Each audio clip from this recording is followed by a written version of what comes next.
হিংসুকের হিংসা থেকে, ইবলিসের ওয়াসওয়াসা থেকে, ব্ল্যাক ম্যাজিকের পাওয়ার থেকে, জাদু টোনা বান সব কিছু থেকে আপনাকে সারাটা দিন প্রোটেকশন দিবে কে? এজন্য 3 কুলের আমল করতে রাজি আছেন তো? বিশ্বনবী ফজরের পরে মাগরিবের পরে বিছানায় ঘুমোতে যাওয়ার সময় এই 3 কুল একসাথে পরে হাতের মধ্যে ফু দিতেন। ফু দিয়ে মাথা থেকে পা পর্যন্ত ওই ফু দেওয়া হাতটা সারা শরীরে মেসেজ করে দিতেন। পড়েন সুবহানাল্লাহ। মা আয়েশা এই হাদিসের বর্ণনাকারী, আমি নিজে দেখেছি।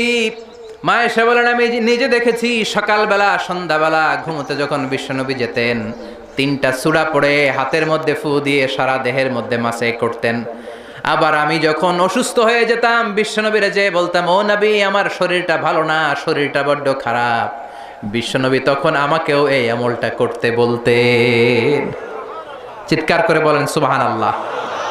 বিশ্বনবী নামাজ পড়ছেন, সিজদায় পড়ে আছেন, হঠাৎ করে এই বিচ্ছু পোকা কামড় দিয়েছে বিশ্বনবীর হাতে, প্রচন্ড ব্যথা পাচ্ছেন বিশ্বনবী। ব্যথার চোটে নামাজ শেষ করে বললেন, লানাতুল্লাহি আলাল আকরাব, আল্লাহর লানত এই বিচ্ছুর উপর। মুসল্লিও চিনে না, নবীও চিনে না, কোনটা সাধারণ মুসল্লি কোনটা বিশ্বনবী ওইটাই চিনে না। কি করবে? বিশ্বনবী বললেন, লবণের পানি আনো।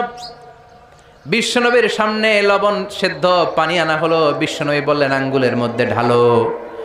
বিশ্বনবীর ব্যথা পাওয়া আঙ্গুলের মধ্যে ইনফেক্টেড জায়গায় গরম পানি ঢালতে শুরু করা হলো। বিশ্বনবী পড়তে আরম্ভ করলেন, কুল হুয়াল্লাহু আহাদ আল্লাহুস সামাদ লাম ইয়ালিদ ওয়া লাম ইউলাদ ওয়া লাম ইয়াকুল লাহু কুফুয়ান আহাদ। পড়েন আল্লাহু আকবার।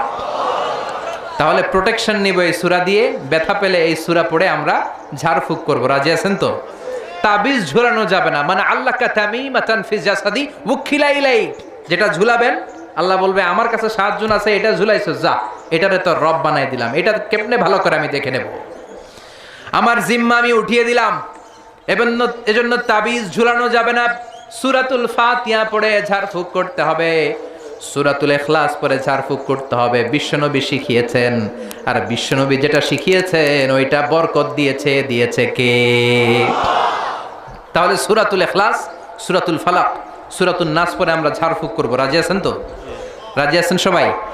আচ্ছা।